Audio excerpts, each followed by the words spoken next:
Today I'm going to show you how to make two seriously craveable sandwiches filled with flavour-packed chicken and awesome toppings.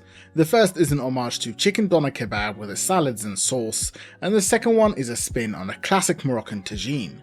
We'll start off by making a chicken doner style marinade, which is packed full of savoury and umami flavours.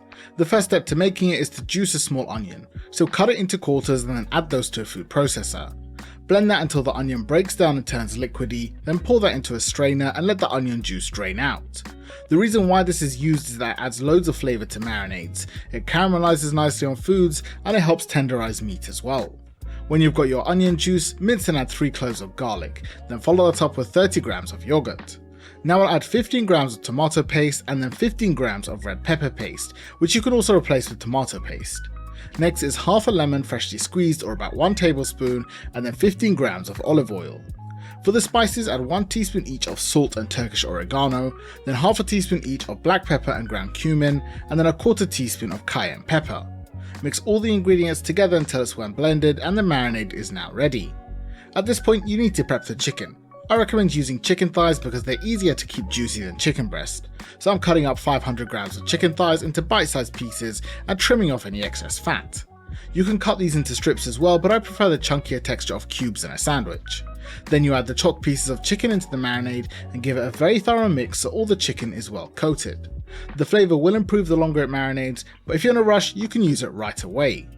Then when it looks like this, you just leave it to rest. You can give it 10 minutes, an hour, as long as you've got. This is exactly the kind of recipe you need during a busy week. I mean, most of the time this is what my kitchen looks like when I'm filming. You got stuff everywhere on the counter, and it doesn't help that it's 10:40 PM and we still haven't eaten. And so most days of the week, we know we're not getting a nutritionally complete meal. And that's where today's sponsor AG1 comes in. I've been taking AG1 every morning for a couple of weeks now, and I love how easy it makes it for me to get all the foundational nutrition I need.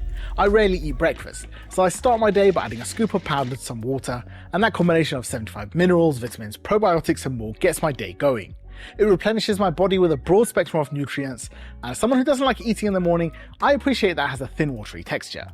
I found that helps me avoid my usual midday energy crashes and stay focused on work, especially when I've got a really long day. Surprisingly, it actually tastes good despite its appearance, and it's even a little sweet.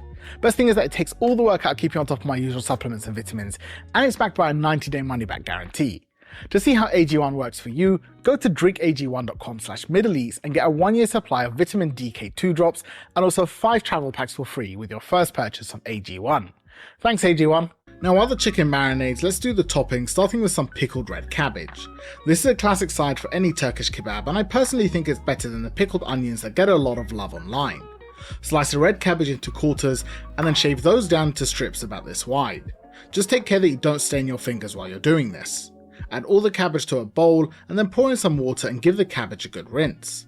To turn this into pickled cabbage or salad, we need to soften the cabbage, and we'll do that by adding 1.5 teaspoons of salt, then 1 teaspoon of sugar, and if you have it, half a teaspoon of citric acid. Get in there with your hands and massage the crap out of this cabbage for about 2 minutes so that the salt is well spread, and then it will start to wilt and soften on its own. It needs about 15 minutes to wilt, so after massaging it, just set it aside. Come back to it a little later and it's going to be a lot softer and have shrunk to about half its size. To finish this off, add in 20 to 30 grams of apple cider vinegar, 30 grams of olive oil, and then freshly squeeze in the juice of a lemon or about 2 tablespoons. Give it a thorough mix, and that's now Turkish style red cabbage. I am honestly addicted to this stuff, and the good news is it will keep in your fridge for up to 2 weeks. You just need to pack it into a jar, then pour over the liquid, and you've now got this fantastic salad pickle thing on demand. We also want to add a fresh element to the sandwich, so let's make a herby onion salad. Start off by slicing a red or white onion into strips, then sprinkling on a little salt and massaging it into the onion to break up all the layers. Add those to a bowl and then add some sumac and massage that in as well. Then take a small bunch of parsley and chop that into pretty fine pieces and add it to the bowl. You then slice the tomato into thin slices and mix that together with the onion and parsley. Finally, let's do the quick yogurt sauce. It's a simple matter of mixing together 100 grams of yogurt with 1.5 tablespoons of fresh lemon juice. Once mixed, add half a teaspoon of dried mint, half a teaspoon of garlic granules or garlic powder, and then a quarter teaspoon of salt. Mix that together and you'll have a basic garlic sauce that comes pretty close to the one in doner sandwiches. Now with everything ready, let's cook the chicken. This time we're going to use my oven method, which does a pretty convincing job of grilling, though you can barbecue this if you want. Line an oven tray with parchment paper, then if you have one, add on a wire rack, and lay out the chicken pieces so they're not touching. It should look like this. Take the tray and place it in the oven with the temperature set to about 250 degrees Celsius and the grill or broiler turned on, and you're going to give the chicken about 12 minutes to cook. 12 minutes later there should be some charring, so flip the chicken over so the other side can brown as well and give it another 6 to 8 minutes of cooking time. When it comes out of the oven it should look like this. This is after the chicken cooled down a little bit, but it's still super juicy when I break into it, and these pieces are going to make great sandwiches. To assemble the sandwich, I'm going to be using these soft bread rolls as the base. Cut the bread open and add a couple spoons of the garlic yogurt sauce. Follow that up by adding a bed of the red cabbage, and on top of that, place enough grilled chicken to fill the sandwich. Last you'll add the tomato and herb salad and a few more drizzles of sauce. And there you have it. This is what I call a perfect looking sandwich. Now let's taste it. This Turkish one looks pretty good.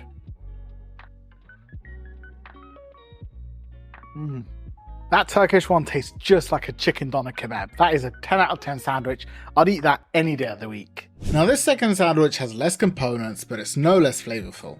We're going to turn chicken sharmoula, a classic Moroccan tagine, into grilled chicken. This is a herby, warming, savoury and citrusy marinade, and because it's so flavour packed, we'll make a simple Middle Eastern salad to go with it. Start this off with 7.5 grams of fresh coriander and 7.5 grams of fresh parsley, which you'll chop up into tiny pieces. You'll need a pinch of saffron as well, and it's up to you how much you use, but about 12 or so threads should be good. I added them to a mortar with a pinch of salt and ground them into a powder before adding a small amount of hot water to dissolve the saffron. The next ingredient is a preserved lemon, which are basically pickled lemons that have softened and lost any harsh acidic or bitter flavours. These are packed full of complex citrus flavours, and the skin is soft and edible, but we'll scoop out the insides and use only that for the recipe. If you've never had these, you're missing out on one of the world's best pickles. Eat the skin though, it is delicious. I then crushed the preserved lemon flesh in the mortar and added that to the saffron. Next is 10 grams of harissa, which is a hot and flavourful chili paste synonymous with North African cuisine. After that comes 1¼ tablespoons of fresh lemon juice and 15 grams of olive oil. For spices, we have 1 teaspoon of paprika, half a teaspoon each of salt, black pepper and ground cumin, then a 1/4 teaspoon each of dried ginger and turmeric. Give that a quick mix, then mince and add 2 cloves of garlic. Lastly, you'll add the chopped coriander and parsley, and after a final mix, the marinade is done. Not only does the marinade look and taste incredible, but it also goes well with pretty much anything. So I added in 500 grams of chopped chicken thighs to the marinade and gave it a very good mix so all the pieces are well coated. The flavours are strong enough that you can cook this right away, but I'm going to let it rest while I do the toppings.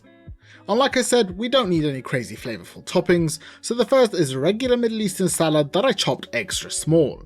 You need 1 to 2 small cucumbers, 1 to 2 tomatoes and a small red onion, all of which you dice as small as you can, the smaller the better.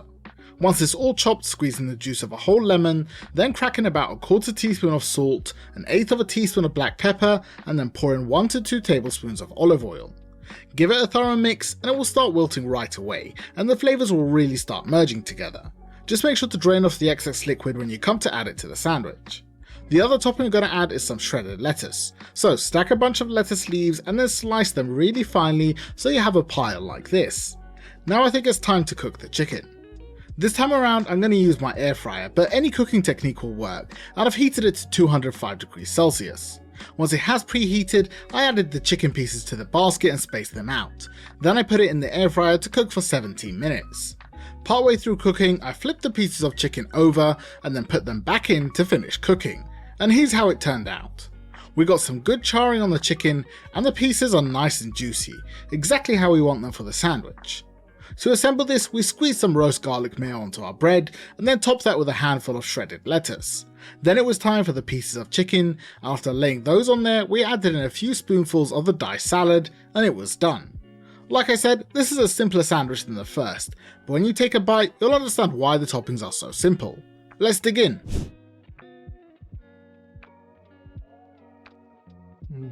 That sharmoula sandwich is exactly what I wanted. The simple sides really let the chicken shine through, and yet you could taste all the complex flavours on it. And when it comes together, wow, it's a perfect sandwich.